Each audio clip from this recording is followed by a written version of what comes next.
آپ کو کیا لگ رہا ہے یہ اردو کے ساتھ کیا ہو رہا ہے؟ ہر وہ چیز جس کا تعلق اقلیتی مسلم اقلیتی طبقے سے کر دیا جاتا ہے، اس کے ساتھ حکومتیں یہی سلوک کرتی چلی آ رہی ہیں آزادی کے بعد سے۔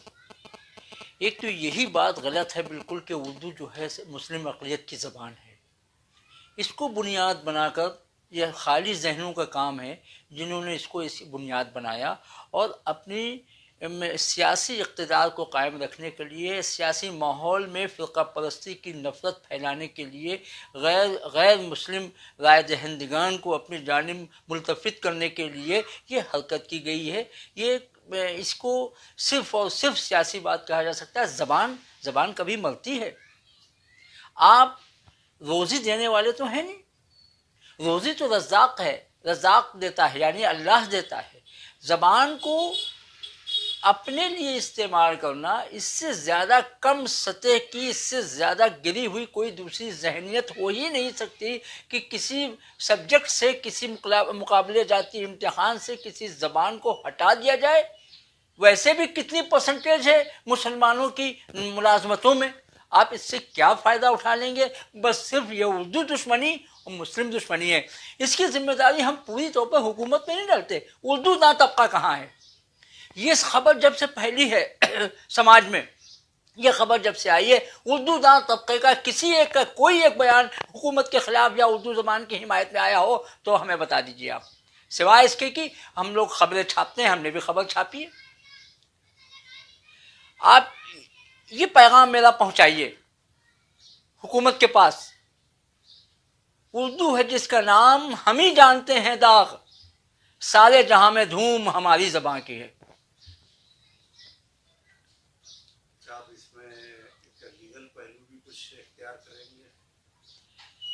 دیکھیے، جب قانون بنانے کا ادارہ آپ کے پاس ہے تو ہمارے پاس لیگلٹی یا قانونی زور آزمائش کا کوئی معاملہ ہی نہیں ہے۔ قانونی زور آزمائش کے اگر کر سکتا کوئی تو یہ اردو داں طبقہ کھڑا ہوتا اور ابھی تک سو رہا ہے۔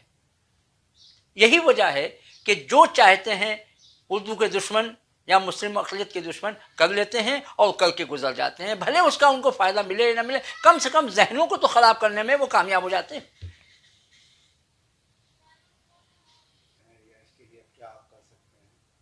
میں نے بھی اخبار میں پڑھا تھا اور میں نے اس کا کوئی سرکاری دستاویز تو نہیں دیکھا، لیکن اخبار کے ذریعے معلوم ہوا تو یہ ایک بہت تکلیف دہ بات ہے اگر اردو اور فارسی کو امتحانات سے، کسی بھی مقابلہ جاتی امتحان سے اگر ہٹایا جاتا ہے، کیونکہ یہ ایک میڈیم ہے۔ اتر پردیش میں اردو جو ہے وہ تقریباً 89 سے دوسری سرکاری زبان رہی ہے، اور اس کو اس مقابلہ جاتی امتحان میں فارسی اور اردو لے کے کامیاب ہونے والے طلبہ کی تعداد بھی اچھی خاصی ہوتی ہے۔ اور ظاہر سی بات ہے کوئی بھی زبان ہو وہ کسی ایک مذہب یا طبقے کی تو ہوتی نہیں ہے۔ فارسی زبان میں ہندوستان میں جیسے پروفیسر چندر شیکھر سب سے بڑا نام ہے، فارسی لغت ٹیک چند بہار کی سب سے بڑی مانی جاتی ہے۔ اردو میں تو جس تیزی کے ساتھ جو ہے تمام مذاہب کے لوگ آ رہے ہیں، اور اس وقت تو بہت سارے میں دیکھتا ہوں کہ بڑے نام جو ہیں وہ سبق تمام طبقے اور مذاہب کے لوگوں کے اردو میں ہیں۔ ہمارے ہاں خود حلیم کالج میں جو ہیں وہ ڈاکٹر دبے جو ہیں اردو میں استاد ہیں۔ تو ظاہر سی بات ہے کہ اگر کسی خاص نظریے کے تحت یہ سب کیا جا رہا ہے تو یہ بہت مناسب بات نہیں ہے۔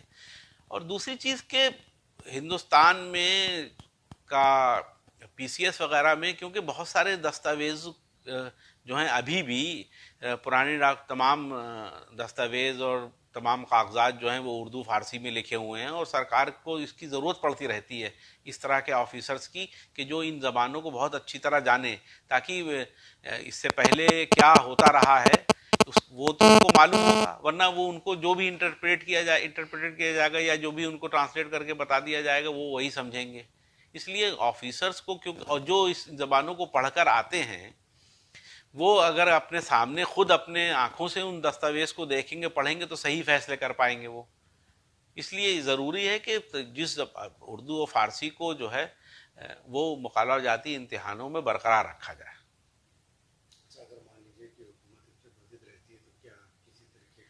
ظاہر سی بات ہے جو حکومت سے ہمارے جو طریقہ کار ہوتے ہیں مطالبے کرنے کے، ہم اس طریقہ کار سے مطالبہ کرتے رہیں گے برابر.